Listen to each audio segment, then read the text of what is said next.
BNP আন্দোলন করে করে এই পর্যায়ে এসেছে।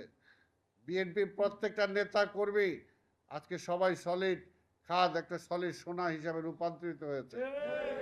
4 মাসে আমাদের নেতা তারেক রহমান এই গরিব মানুষের জন্য, দেশের জন্য যা করেছে, যদি 5 বছর ইনশাআল্লাহ তিনি এইভাবে কাজ করতে থাকেন, আগামী নির্বাচনে আপনাদেরকে খুঁজে পাওয়া যাবে।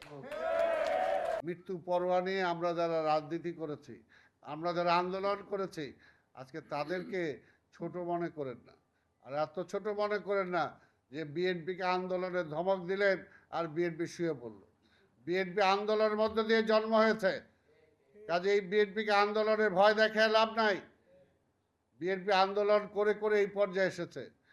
বিএনপি প্রত্যেকটা নেতা কর্মী আজকে সবাই সলিড খাদ একটা সলিড সোনা হিসাবে রূপান্তরিত হয়েছে। আজকে আর কি পরীক্ষা দিবে বিএনপির নেতা কর্মীরা?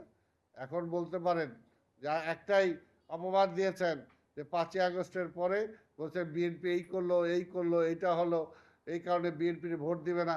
আর বিএনপির ভোট দিচ্ছে, আবার বলেন বিএনপি বেশি দিন ক্ষমতায় থাকতে পারবো না। আবার বিএনপি বেশি দিন ক্ষমতায় থাকবে, তারপরে কি বলবেন? তারপরে কি বলবেন?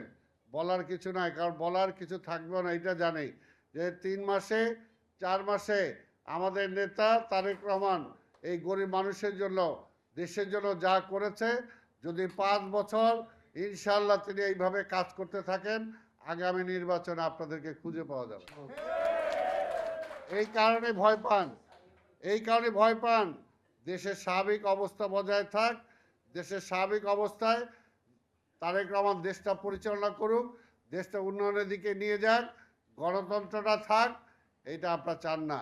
কাজে আল্লাহর হস্তে এমন কিছু করেন না যে গণতন্ত্রটা আবার হোঁচট খায়, এমন কিছু করেন না যে আবার সেই ফ্যাসিবাদ ফিরে আসে, এমন কিছু করেন না যে জনগণ যাতে আপনাদেরকে আরও ধিক্কার দেয়।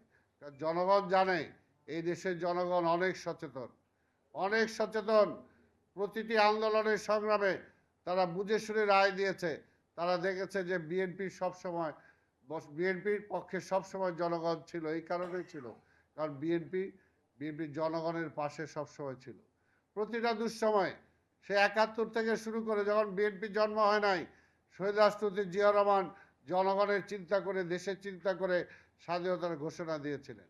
আবার এই দেশের মানুষ যখন না খেয়ে মারা যাচ্ছিল, এই দেশের মানুষ আবার এই জিয়া রহমানকে এনে ক্ষমতা দিয়েছিলেন। জিয়া রহমান এই দেশকে সামনের দিকে এগিয়ে নিয়ে গেছিলেন। এই দেশে আবার গণতন্ত্র ছিল না, বেগম খালেদা জিয়া নেতৃত্বে সেই গণতন্ত্র ফিরে এনেছেন। আজকে দীর্ঘ 17 বছর পরে জনগণের গণতন্ত্র আজকে ফিরিয়ে দেওয়ার জন্য আমাদের সুযোগ্য নেতা তারেক রহমানকে আবার বাংলাদেশের রাষ্ট্রীয় দায়িত্ব দেওয়া হয়েছে। কাজেই জনগণ কখনো ভুল করে না, জনগণ সঠিক সিদ্ধান্তই নেয়।